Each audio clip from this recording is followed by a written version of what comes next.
Olá, amigos do canal de Olhos Bem Abertos.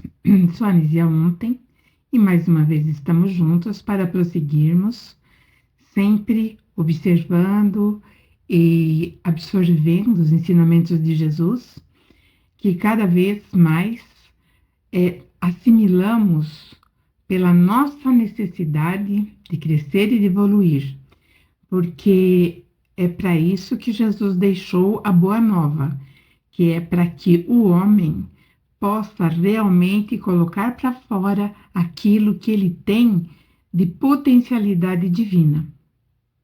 E é isso que nós estamos fazendo aqui. Por isso que nós estamos em várias experiências, já tivemos muitas experiências dentro do mundo material, também observamos muitas coisas da dimensão espiritual e assim nós vamos galgando cada vez mais, é, vamos dizer assim, altitudes mais, mais elevadas para que nós possamos realmente nos libertarmos de todas as bagagens pesadas que nós carregamos. Eu não falo bagagem pesada no sentido de falar, mas isso é o karma, ou é aquilo que eu tenho que pagar. Como eu já falei em várias ocasiões, nós não viemos pagar nada. Nós viemos apenas dar cumprimento ao nosso aprendizado. Nós somos um planeta ainda que está dentro de um conflito muito grande nesse aprendizado. E como eu sempre digo também, nós estamos num momento muito importante onde nós podemos testemunhar com os nossos próprios olhos e observarmos o que está acontecendo e escolhermos realmente o lado que deveremos ficar. Porque hoje nós temos uma gama de informações muito grande que nos colocam essas informações, muitas vezes não sabemos em que canoa colocarmos os pés, ou então vamos com um pé numa canoa e outra na outra, sem, sem muita direção. E isso também não é importante, não é saudável para que nós façamos, né, dessa maneira. Nós temos que ter o discernimento, nós temos que ter a desenvoltura do conhecimento, a desenvoltura da, de escolhermos aquilo que é o correto, porque nós estamos nesse funil e esse funil realmente vai fazer com que muitos fiquem ou do lado de fora ou então é, se percam nesse cipoal de confusão.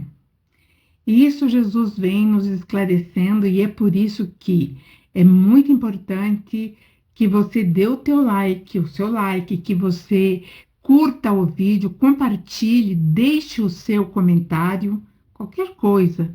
Boa noite, eu agradeço a todos vocês que me seguem, porque sabemos que hoje e daqui para frente, talvez os ensinamentos de Jesus comecem a ficar obscurecidos, porque são tantas novidades, são tantas distrações que muitas vezes nós mesmo cochilamos e quando acordamos desse cochilo, nós já passamos do ponto de descer. Bom, na continuidade aqui, ainda em Mateus, porque nós trabalharemos Mateus até o fim, e Jesus vai falar uma coisa muito importante a respeito da tributação,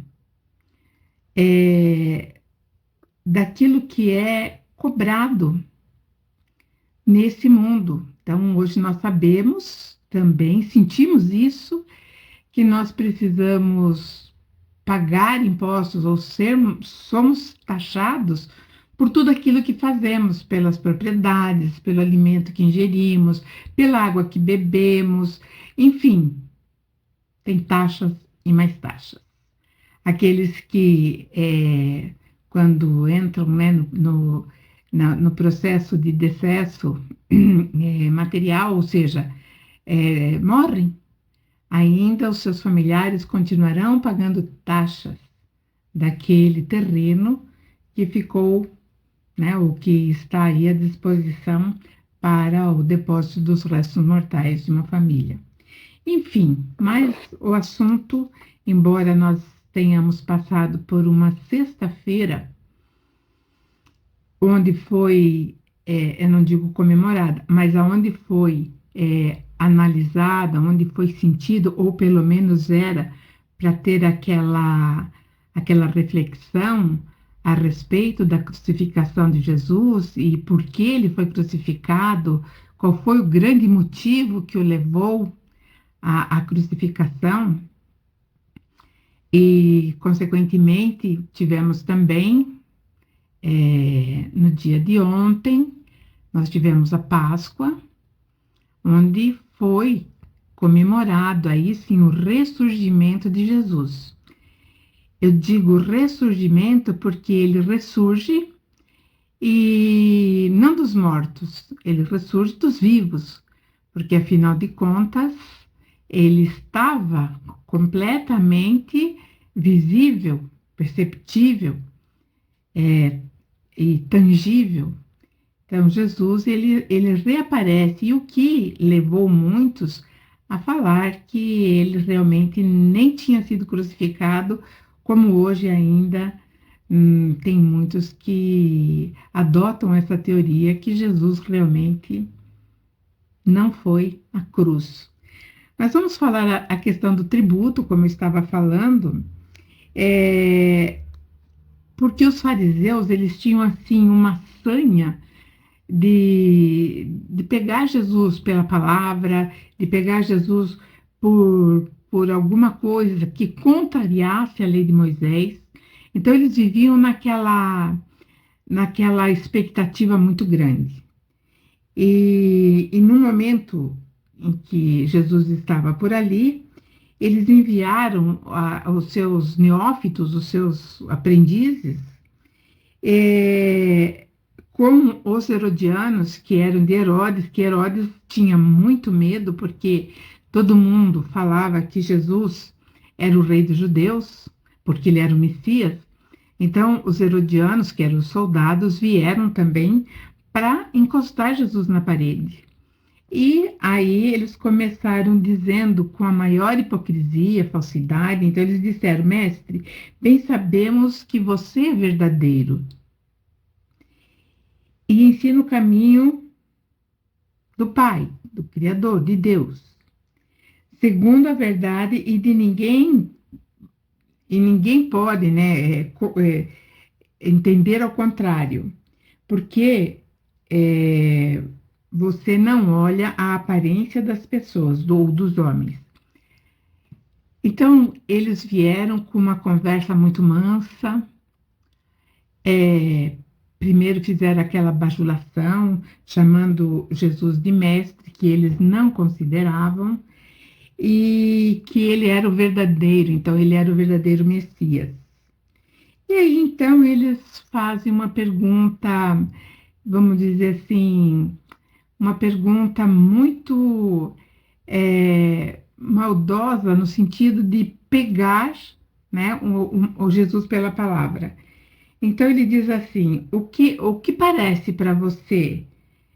É justo ou lícito pagar o tributo a César ou não?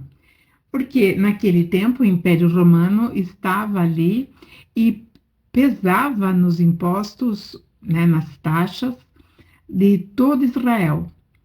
E isso incomodava muito os judeus, incomodava os fariseus, os saduceus, mas já não sei se tanto também Herodes, porque Herodes ele tinha uma aliança com esse império, desde o seu pai, que foi Herodes o Grande. Então eles perguntam para Jesus, porque se Jesus falasse que não era justo pagar o tributo, eles entregariam Jesus, sim, para Pôncio Pilatos, na questão aí, que era o representante do César, do imperador romano. eles entregariam e Jesus seria então automaticamente punido, até morto, por ele ter desrespeitado aquilo que César tinha colocado como uma ordem, um decreto. E Jesus, então, vendo essa maldade, essa malícia nessa pergunta que eles fizeram, então Jesus fala: por que que vocês estão me experimentando, seus hipócritas? Ou seja, Jesus sabia que toda aquela bajulação não passava de uma grande mentira, de uma máscara, de uma falsidade. Aí Jesus então olha para um deles e falou: me mostre a moeda do tributo, me mostre a moeda que fluente naquele momento, porque o que estava ali era a moeda romana. E aí ele perguntou: de quem é esta efígie e esta inscrição? Aí eles responderam, né, de César, porque era o imperador. Então Jesus disse: dai a César o que é de César e dai a Deus o que é de Deus. E novamente Jesus desconcertou todos eles de uma forma, eu diria, né, tipo vergonha alheia, porque eles ficaram desconcertados. E na verdade eles se retiraram. Aqui na tradução que eu tô acompanhando, diz que eles se retiraram maravilhados. Eu não acredito. Eles se retiraram mesmo com o rabo entre as pernas, sabendo que Jesus era muito difícil dar a volta em Jesus, ou seja, fazer com que ele se traísse dentro do seu próprio ideal. E no mesmo dia, naquele mesmo dia, aí chegaram os saduceus.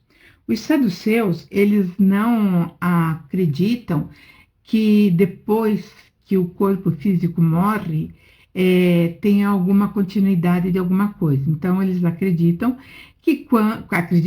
que quando morria a criatura, morria, acabou, não tinha mais nada. E foi eles que chegaram e perguntaram para Jesus, com o mesmo intuito dos fariseus e dos soldados herodianos. Então eles vêm com uma história muito capciosa. Então eles dizem, chamando Jesus de mestre também: mestre, Moisés disse, porque eles, embora eles não acreditem na vida espiritual, eles eram assim completamente rígidos em relação à lei mosaica. Então eles perguntam: mestre, Moisés disse, se morrer alguém não tendo filhos, casará o seu irmão com a mulher dele, e dali sairá a sua descendência, a descendência do irmão. Porque isso era uma lei que existia no tempo lá de Jacó, e assim eles foram mantendo essa tradição. Não sei se até hoje, provavelmente hoje mais, não haja mais essa tradição. Mas era assim, se um homem casasse e morresse sem ter deixado um filho, né, a sua posteridade, ele automaticamente, o irmão dele assumiria aquela esposa e ela teria um filho, e esse filho não seria do irmão, vamos dizer assim, do pai biológico, seria do irmão falecido. Então, era assim que eles procediam. Então, eles começam a perguntar, né, que entre eles conheceram alguém, entre eles, conheceram, ou existiu entre eles, 7 irmãos. Então, o primeiro casou-se e, antes de poder gerar, né, na mulher um filho, ele morreu. Então, logicamente, o irmão logo tomou para si a cunhada, ou seja, o segundo irmão. E aí morreu também, sem deixar nenhuma descendência, esse segundo, e foi o terceiro, o quarto, o quinto e, por fim, o sétimo. Morreram todos. E aí, então, eles perguntam para Jesus: e agora?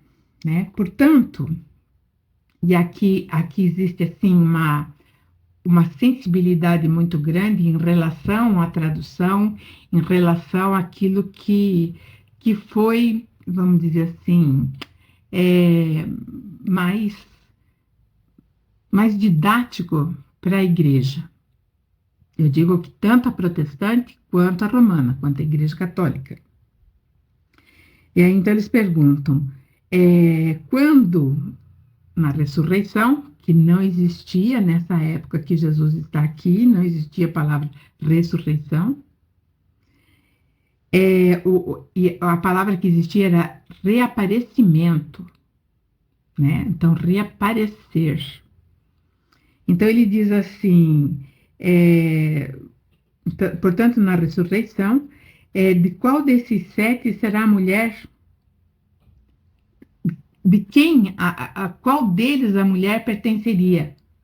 Já que todos tinham coabitado com ela. Então, essa pergunta a gente vê que é muito materialista, percebe-se também que é uma pergunta que não tem aquele fundamento que nós vamos ver na resposta de Jesus sobre aquilo que nós entendemos como ressurreição. Então, Jesus fala para eles assim: vocês erram não conhecendo a verdade, o poder de Deus. Ele diz assim, né? Aí já entra também uma parte da história, porque ele diz: porque na ressurreição nem casam, nem são dados em casamento, mas serão como anjos de Deus no céu. E aí já começa, então nós temos que analisar, por exemplo, alguns termos, né? Quando se dava em casamento, caso ou se dava em casamento, eram alianças que eram feitas entre famílias, entre governos, então se davam em casamento. E aí ele diz assim que na ressurreição serão como anjos. E a palavra anjo, no sentido que nós entendemos, não é o mesmo sentido no hebraico, né? São mensageiros. Anjo se chama melash e é mensageiro. Ou seja, são aqueles que vão trabalhar, a palavra significa aqueles que vão e vêm, mensageiros, a palavra melash. Então, eles vão e vêm, ou seja, eles estão trabalhando tanto aqui como em outra dimensão, um outro lugar, um outro mundo, mas eles vão e vêm.